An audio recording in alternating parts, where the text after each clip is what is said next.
रोज सोने से पहले अपने जॉगर अपने बिस्तर के साथ रख लिया करूंगी। सुबह को ज़ैद आएगा तुम्हें वॉक पे लेके जाएगा।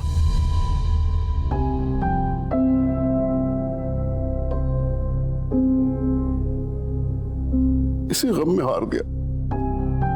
दादा जान प्लीज आप इस तरह हार नहीं सकते। You have to stay strong. आप इस घर का सुकून है। प्लीज दादा खुद को संभालो, हमें आपकी जरूरत है। आपको कुछ हो गया तो हमारा क्या होगा फिर? फराज, आंटी की कॉल आ रही है बार बार। अच्छा चलो चलो उधर हम चलते हैं, लेकिन याद रखना कल 4 बजे। Okay Faraz, thank you for everything. Thank you की कोई जरूरत नहीं है। आप लोग भी मेरे घर वालों की तरह ही हैं, मुझे बहुत अजीज हैं और there's no need for thank you। कल 4 बजे। खुदा हाफिज़। Thank you.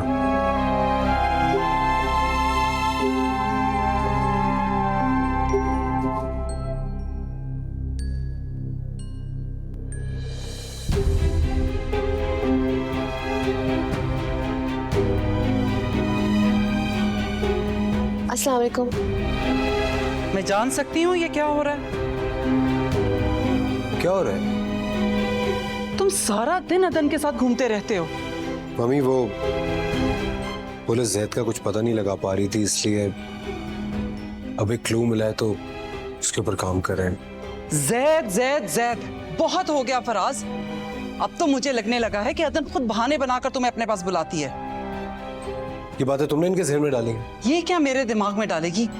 क्या मुझे खुद नजर नहीं आ रहा कि आजकल तुम्हारा इंटरेस्ट ज्यादा ही जैद के घर पे होता चला जा रहा है और तुम्हारी अपनी मंगेतर घर में पड़ी तुम्हारा इंतजार करती रहती है?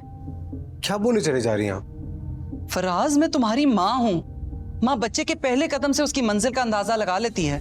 मैं ये नहीं कह रही कि तुम गलत हो, लेकिन वो अदन एक मिडिल क्लास लड़की है। उसे तो चाहिए था अपना कोई प्रिंस चार्मिंग।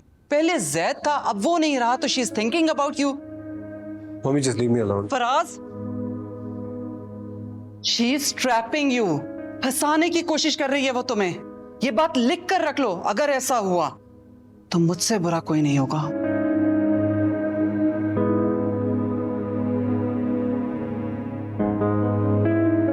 तुम भी ऐसे ही सोच रही हो? नहीं, मैं सिर्फ इतना सोचती हूँ कि तुमने मुझे कहा था कि जैद के बारे में कुछ सामने आ जाए तो तुम मुझसे शादी करोगे। अपना वादा पूरा करोगे ना? हाँ।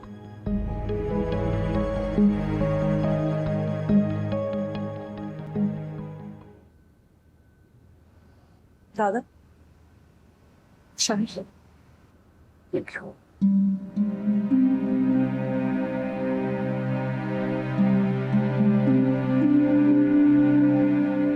खदीजा और जैद इतना टाइम आपस में गुजारा करते थे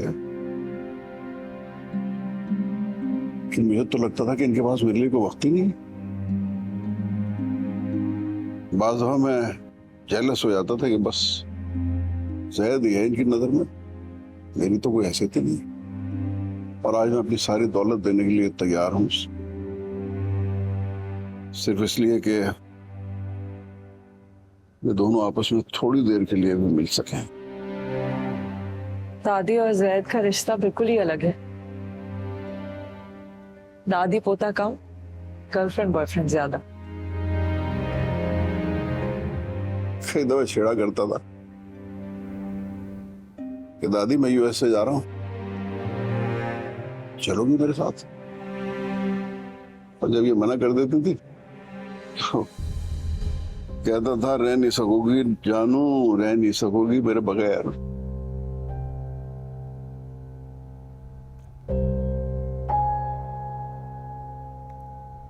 देख लो वैसे ही हो रहा।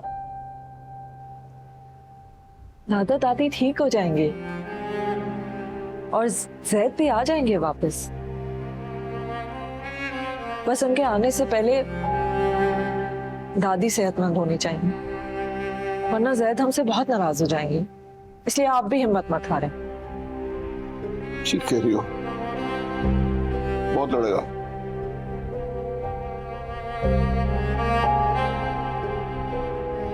अदन का हुआ।